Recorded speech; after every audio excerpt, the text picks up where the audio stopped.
Hari Om. Dear yoga seekers, mind is the wonderful tool that has been given by divine in our hands. It discriminates us from other beings. Lord Krishna very beautifully explains the power of mind. He says, Man eva manushyanam karanam bandha mokshayo chittesh chalati sansaro nischale yoga uchyate. This is mind. If it is properly handled, then it can create miracles in our life. This is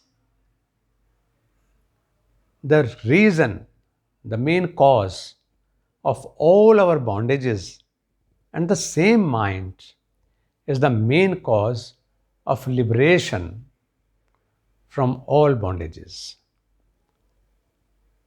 Karanam bandha mokshayo. Bondages are there due to active mind.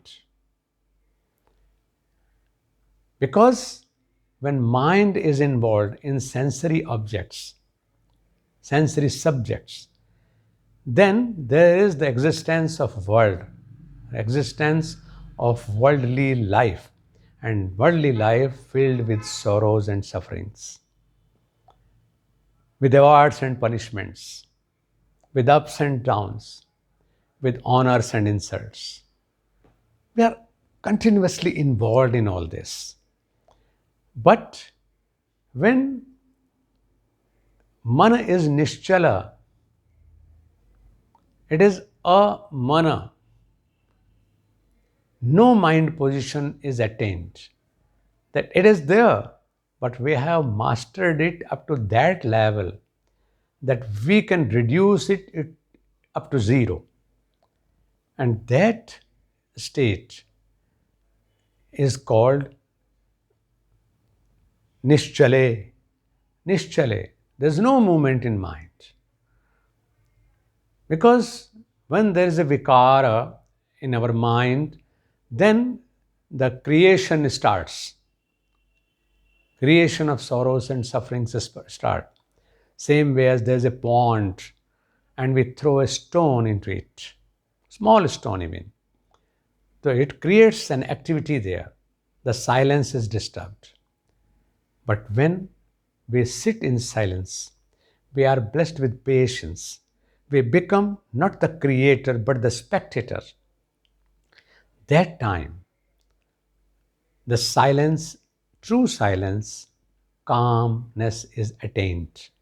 And that calmness gives us the capacity to penetrate deep, to look into deeper self. And the deeper self is divine self. Nischale yoga uchyate. When mind is active, then there's the existence of this worldly life full of ups and downs, and when mind is still and inactive, absolutely passive, then moksha, marga, path of moksha, path of salvation is open for us. When a yoga seeker is in continuous practice of yogic way of living, I'm not saying about simply asana, pranayama, or bandha mudras, but yoga at the level of everyday life through its ethics of yama, niyama, and even later after pranayama, the pratyahara, dharana, and dhyan, samadhi. So when we live yoga at that level, then a certain stage is acquired and we go automatically deep into meditation, because mind is the best tool that is mastered by us. When a seeker masters the mind, Atmajaya is there. then you may feel that entire strength is gained. And it is compared with a jinn, because jinn is a very powerful being, and a seeker has closed it in a lamp. A seeker gets that jinn, that lamp, through his regular practice. And when he looks at it and see what is this, he unknowingly opens its cover.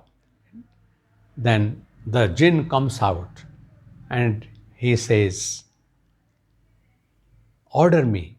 What can I do for you? How can I serve you?" This jinn of mind is too strong that it can travel up to any distance within no time. It can do everything for you within no time.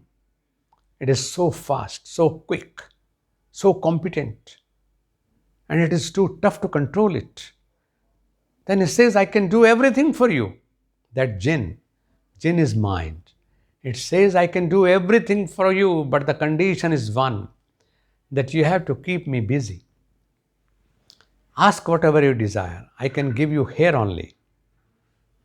But my boss, you are my boss. Just keep me busy. Otherwise, I'll destroy you. I'll ruin you." The problem is there before a seeker. He asks him to do certain tough task, but within fraction of seconds he completes the task.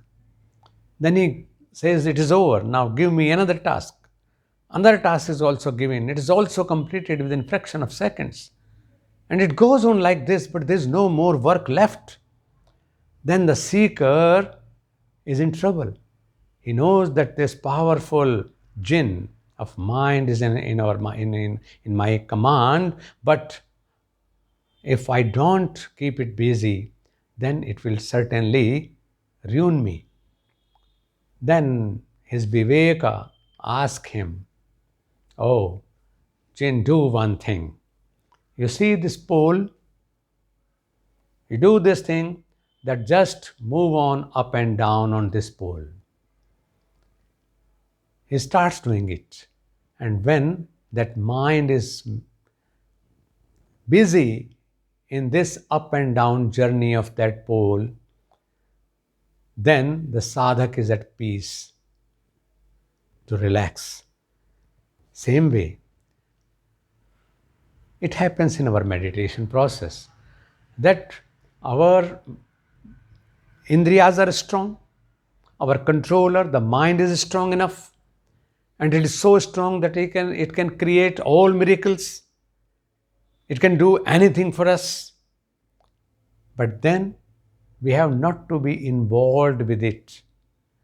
We have to realize its strength, and it is to be given a duty that just go on moving from bottom to top and top to bottom. It means that this Shat chakras are to be visited continuously by our mind, and then it will go into rest somewhere, and the sadhak can acquire the state of tranquility, the inner peace. And then it will be an opportunity, this meditation will be an opportunity to look into our face that generally a common man does not even have a chance to know about it. So all impossibilities can be made possible through process of meditation, and this meditation will never happen with a weaker mind. It will be with a very strong mind, but with a more stronger individual self that has to control the powers of mind. And then with that control, it will elevate the Kundalini Shakti from bottom to top and lead individual self himself to realization, to state of realization, that is living in Mukta Bhava. Hari Om.